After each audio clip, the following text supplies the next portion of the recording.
Hi folks, Dave, the Honest Audiophile, and today we're going to talk about the HarmonicDyne Zeus. I want to thank Linsol for providing the discounted price for the HarmonicDyne Zeus. Do greatly appreciate it. Linsol, you rock. Alright, so the HarmonicDyne Zeus 50mm beryllium driver has 64 ohms of impedance, a frequency response of 10 Hz to 40 kilohertz, and it comes in about 380 grams, and it comes in this fantastic little carrying case. Undo the latches, lift up the lid, and you're going to get a nice unboxing experience.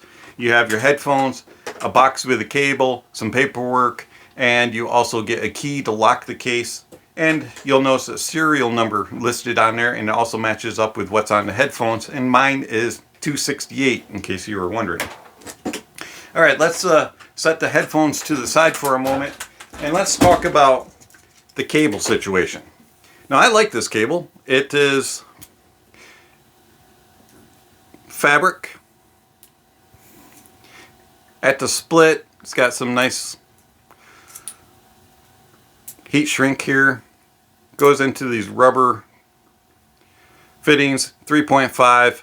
You have markings of L and R on the casings that go into your headphones, so you know exactly which ones are left and which one is right. Very well built. I mean, I like this cable a lot. It's a very nice feeling cable. Only problem is it defaults to a 4.4. 4.4 is kind of a rare bird. You don't have a whole lot of amplifiers that have 4.4 on them. And some DAPs come up with 4.4, and it's just kind of odd choice. Now, they do include an adapter, which is 4.4 to 3.5. Cool. Don't have a problem with that. Does add a little bit of length onto the connection. Problem is, I don't have an amplifier that has 3.5. Now, I do have some dongles that attach to my phone, 3.5, and my DAPs have 3.5. So I get that. But at the same time, you have to get another adapter. Not included in the box. So you include the adapter. Now you have this big, long connection that's going into an amplifier, and the problem with it is you can easily snap off that 3.5 inside your adapter if anything falls on it, if you pull it wrong, all kinds of things. It would have been a nice touch if HarmonicDyne had included a 4.4 to a 1/4 inch along with the 3.5. It just would have been a little bit nicer of a touch, or just instead of 4.4 gone with 1/4. Anyways, I like this cable. If you don't like the cable, replace it with a third-party cable. It all works. All right, now the headphone. Headphones are interesting. 380 grams, not the heaviest, not the lightest. They're decently built, plastic and metal, and a little bit of wood. I'm not sure if I like the look or not. Yeah, I'm alright. The grills are a little sharp. They're kind of like cheese graters, so if you run your finger on them, you might end up shaving off some dry skin.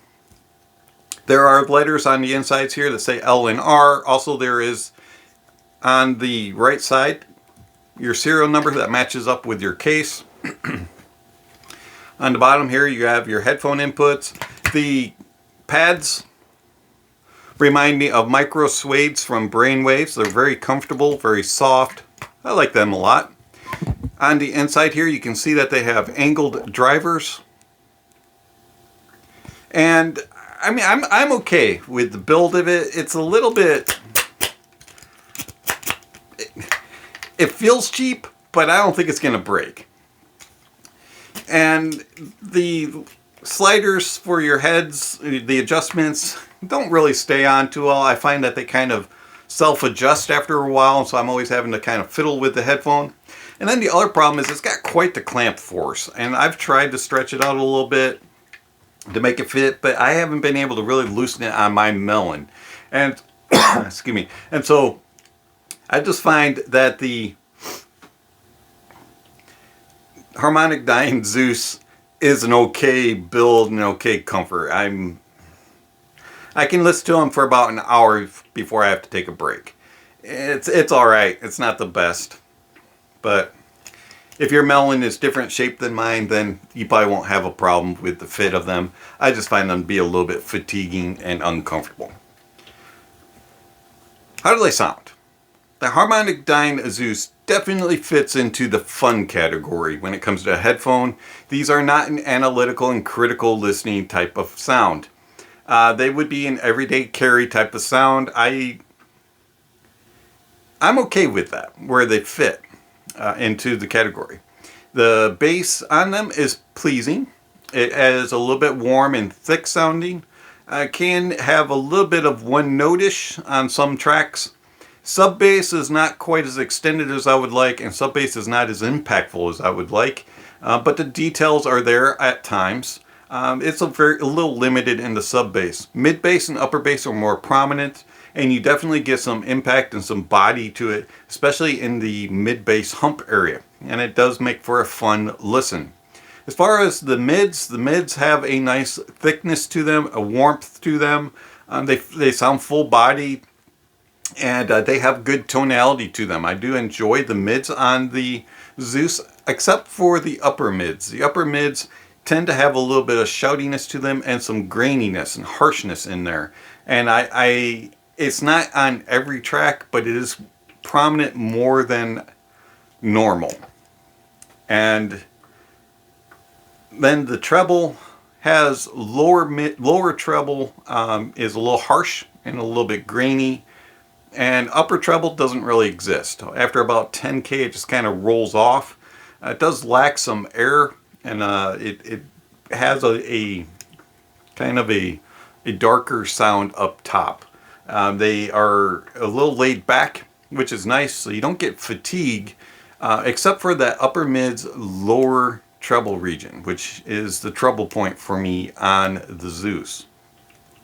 Soundstage is okay. It's not the widest, and this is interesting because I thought they were going to be really wide from what I've heard from some other people. And when I put them on, you hear it dampen out outside noises, and it isolates out outside noises. These are not the most open sounding headphone, and that's noticeable in the Soundstage. The Soundstage is not near as wide as I thought it was going to be. It does a decent job of layering and in depth, but for width, I thought it was going to be wider. It does a decent job of traveling across and keeping track of motions and being able to read into a stage and being able to seat people until tracks get busy. So if you listen to a lot of orchestral music, these will struggle, especially on busier tracks. And they tend to kind of one-note things and kind of cram in sections of the orchestra together, so everything kind of sounds the same. And it doesn't do a real good job of isolation and separation of instruments. Overall, though, I find that the Zeus is fairly pleasing and enjoyable. I do have some quibbles about it. It's not the most detailed, and it's not very good resolving the details that it has. I find that it's got that harshness and a graininess to it, and the mids have a little bit of a veil to them, and things just kind of sound a little muffled. And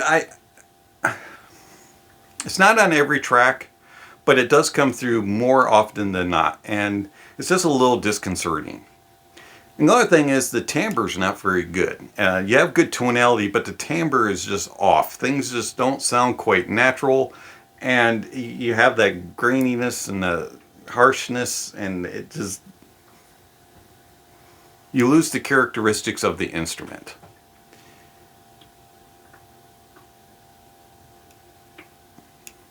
I want to like the HarmonicDyne Zeus, but I struggle with it. I enjoy it for what it is, but I struggle with it. How's it play on gear that I had? It played well on desktops, was very easy to drive, did not have any issues whatsoever on any of the amplifiers. Everything, it sounded decent, and it sounded pretty much the same on everything, other than, you know, the changing of the tonalities. So didn't have any concerns, didn't have any issues with it going, oh man, what was that? Or why does it sound like that? I didn't have any of those issues. Everything sounded pleasing, and I was able to hear the differences between gear. And it played well off of DAPs, played well off of phone dongles. I didn't have any problems powering it. HarmonicDyne Zeus. $350. That's a hard pill to swallow. Especially when you can get a Sennheiser 560S at $200. The 560S, in my opinion, does a better job in the soundstage and does a better job tone and timbre and does a better job with detail retrieval and resolution. I find that the Sennheiser HD560S is superior to the Zeus.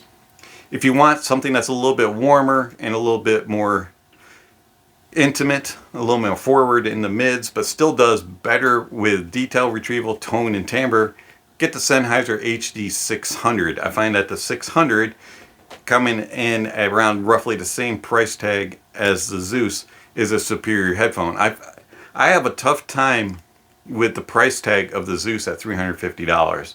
If this was a $200 headphone, I would be okay with the price and with the sound that it's producing. But at $350, I really do struggle with it. I find that the 560S and the 600 are better. If you want to go planar in this price point, the HE4XX and the Sundara are also better than the Zeus, in my opinion, and they're both cheaper. So, HarmonicDyne, nice try on the Zeus. It's got a lot of qualities that I like, but it's got too many flaws that just do it in for me. It's been Dave, the Honest Audiophile. Thank you for watching, and I'll catch you on the next video. Speaking of next video, somewhere on the screen is a subscription link, notification bell. If you haven't already, please check those off. And then check out the links down below for information regarding how you can contact the channel, support the channel, follow the channel. Also for recommended gear and recommended playlists on Tidal. If you haven't already, please give a thumbs up or a thumbs down to this video if you liked it or you disliked it. Thank you, and I will catch you next time. This has been Dave, the Honest Audiophile.